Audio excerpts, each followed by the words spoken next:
నమస్కారం.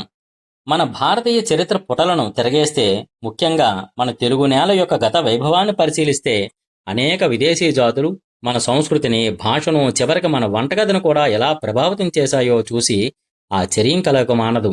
ఆంధ్రప్రదేశ్ చరిత్రలో పోర్చుగీసు వారి రాక, వారు ఇక్కడ నెలకొల్పిన వర్తక సామ్రాజ్యం, మనల్ని వారు పిలిచిన విధానం, మరియు వారు మన తెలుగు భాషకు అందించిన అపురూపమైన పదజాలం గురించి ఈ వీడియోలో మనం సవివరంగా మాట్లాడుకుందాం.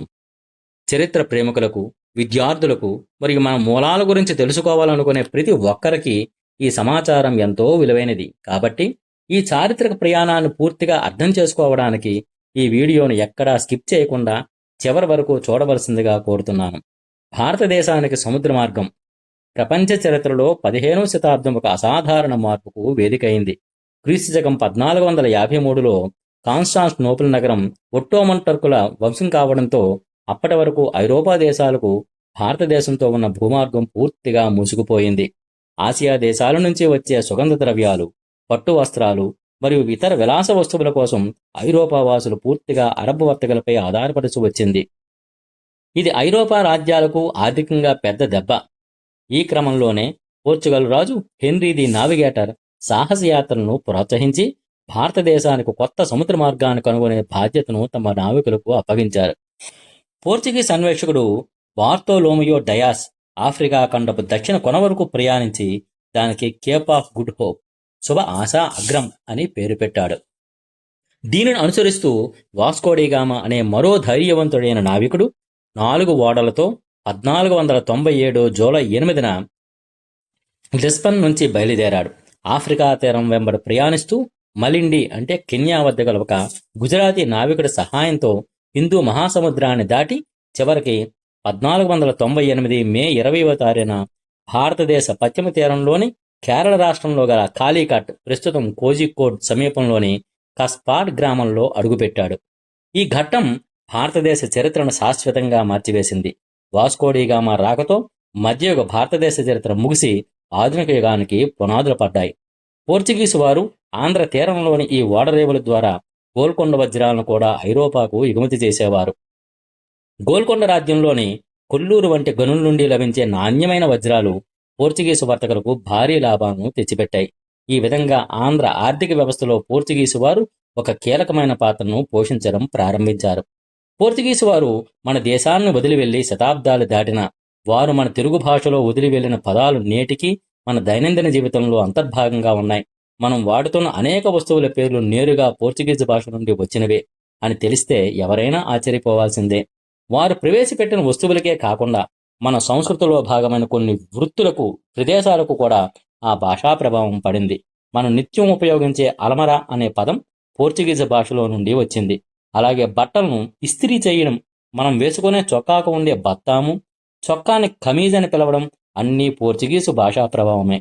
అందులో ముఖ్యంగా మేజా, సబ్బు, ఆసుపత్రి, మేస్త్రి, జన్నేల, వేలము, ఆయా, లాంచి, బాతు, పేప, చావి ఈ పదాల విస్తృతిని గమనిస్తే పోర్చుగీసు వారు మన సామాజిక జీవనంలో ఎంతగా కలిసిపోయారో అర్థమవుతుంది. ముఖ్యంగా మేస్త్రి అనే పదాన్ని మనం నేటికి ఒక గౌరవప్రదమైన వృత్తి నామంగా వాడుతున్నాం. అలాగే ఆసుపత్రి అనే పదం లేకుండా వైద్య రంగం గురించి మనం ఊహించలేం. ఈ పదాలన్నీ మన భాషా సౌందర్యాన్ని పెంచడమే కాకుండా మన చారిత్రకమైన పరిణామానికి సాక్ష్యాలుగా నిలుస్తున్నాయి. ఆంధ్రప్రదేశ్ అంటేనే వ్యవసాయ ఆధారిత రాష్ట్రం. అయితే మనం ఈనాడు గర్వంగా చెప్పుకునే కొన్ని పంటలు అసలు మన నేలవి కావు. అవి వేల మైళ్ళ దూరం నుండి పోర్చుగీసు వారి ద్వారా ఇక్కడికి చేరాయి. ముఖ్యంగా ఆంధ్ర వంటకాల్లోని ఘాటుకు కారణమైన మిరపకాయలు పోర్చుగీసు వారు తెచ్చినవే అని చెబితే నమ్మడం కొంచెం కష్టంగా అనిపించవచ్చు. 16వ శతాబ్దానికి ముందు భారతదేశంలో మిరపకాయలు లేవు. మనం ఘాటు కోసం కేవలం మిరియాలను మాత్రమే వాడేవాళ్ళం. పోర్చుగీసు వారు దక్షిణ అమెరికాలోని బ్రెజిల్ ప్రాంతం నుండి అనేక రకాల పండ్లు, కూరగాయలను మరియు వాణిజ్య పంటలను భారతదేశానికి పరిచయం చేశారు.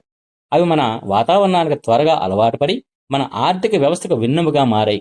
పోర్చుగీసు నావికులు బ్రెజిల్ నుండి తెచ్చిన ఈ మిరప పంట ఆంధ్ర తీర ప్రాంతంలో ముఖ్యంగా గుంటూరు జిల్లాలో అద్భుతంగా పండింది. నేడు గుంటూరు మిర్చి ప్రపంచవ్యాప్తంగా ప్రసిద్ధి చెందడానికి ఆనాటి పోర్చుగీసు వారే కారణం.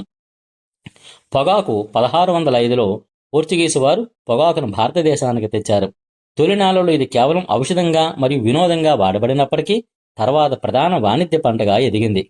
జీడి మామిడి.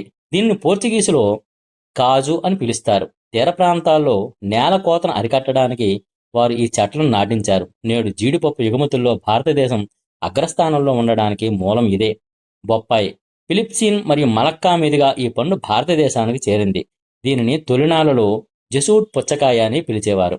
అనాస. బ్రెజిల్ నుండి వచ్చిన ఈ పండు 1548 నాటికి భారతదేశంలో తోటలలో కనిపించేది. మొఘల్ చక్రవర్తి జహంగీర్కు అనాస పండు అంటే చాలా ఇష్టమని చారిత్రక ఆధారాలు చెబుతున్నాయి. జామ. ఇది కూడా పోర్చుగీసు వారు తెచ్చిన పంటే. మన వాతావరణంలో ఇది సులభంగా పెరగడం వల్ల త్వరగానే పేదల పండుగా మారింది.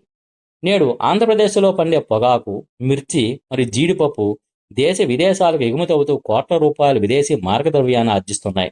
ఆంధ్ర చరిత్రలో పోర్చుగీసు వారి పాత్ర కేవలం వర్తకానికి మాత్రమే పరిమితం కాలేదు. వారు స్థానిక రాజకీయాల్లో కూడా జోక్యం చేసుకున్నారు. విజయనగర సామ్రాజ్య చక్రవర్తి శ్రీకృష్ణదేవరాయల కాలంలో పోర్చుగీసు వారికి అత్యంత ప్రాధాన్యత ఉండేది. రాయలవారు తన సైన్యంలో పోర్చుగీసు తుపాకీ దళాలను నియమించుకున్నట్లు ఆధారాలు ఉన్నాయి. ముఖ్యంగా అరబ్ దేశాల నుండి నాణ్యమైన గుర్రాలను దిగుమతి చేసుకోవడంలో పోర్చుగీసు వారు రాయలవారికి ఎంతో సహాయపడ్డారు. దీనికి ప్రతిగా రాయలవారు వారికి తీర ప్రాంతంలో కొన్ని వ్యాపార రాయితీలను కల్పించారు. అయితే గోల్కొండ సుల్తాన్తో వీరి సంబంధాలు కొంత సంక్లిష్టంగా ఉండేవి. మచిలీపట్నం రేవుపై ఆధిపత్యం కోసం పోర్చుగీసు వారు తరచుగా ప్రయత్నించేవారు. అప్పట్లో పోర్చుగీసు వారు సముద్రంపై తిరుగులేని శక్తిగా ఉండడం వల్ల సుల్తాన్లు నౌకలు ప్రయాణించడానికి వారి వద్ద నుండి కార్టాజ్ అనే పాసులు తీసుకోవాల్సి వచ్చేది. ఒకవేళ ఈ పాసులు లేకపోతే పోర్చుగీసు నావికులు ఆ నౌకలను సముద్రం మధ్యలోనే దోచుకునేవారు. దీనివల్ల స్థానిక పాలకులకు మరియు పోర్చుగీసు వారికి మధ్య అనేక చిన్నపాటి యుద్ధాలు జరిగాయి. అదేవిధంగా పోర్చుగీసు వారు తమ మతాన్ని కేథలిక్ క్రైస్తవం బలవంతంగా ప్రచారం చేయడానికి ప్రయత్నించడం స్థానిక ప్రజల్లో మరియు పాలకుల్లో కొంత వ్యతిరేకత పెంచింది. 1540లో గోవాలో అనేక హిందూ దేవాలయాలను ధ్వంసం చేయడం వంటి చర్యలు వారిపై ఆగ్రహాన్ని కలిగించాయి.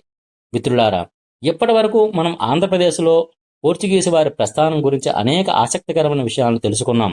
వాస్కోడిగామా సముద్ర మార్గాన్ని కనుగొనడం మొదలుకొని మచిలీపట్నం వీధుల్లో వారు సాగించిన వర్తకం వరకు ప్రతీది ఒక అద్భుతమైన చారిత్రక ఘట్టం. మన భాషలో కలిసిపోయిన అలమర, మేజ, ఇస్త్రీ వంటి పదాలు మరియు మన వంటల్లో ఘాటును పెంచిన మిరపకాయలు ఇవన్నీ పోర్చుగీసు వారు మనకు వదిలి వెళ్లిన శాశ్వత గుర్తులు. చరిత్ర అంటే కేవలం రాజుల యుద్ధాలు మాత్రమే కాదు, విభిన్న సంస్కృతుల కలయిక వల్ల కలిగే మార్పులు కూడా. పోర్చుగీసు వారి పాలనలో కొన్ని చేదు అనుభవాలు ఉన్నప్పటికీ వారు ప్రవేశపెట్టిన పంటలు మరియు సాంకేతికత మన దేశ ఆర్థిక వ్యవస్థకు, ముఖ్యంగా ఆంధ్రదేశ అభివృద్ధికి ఎంతో తోడ్పడ్డాయి.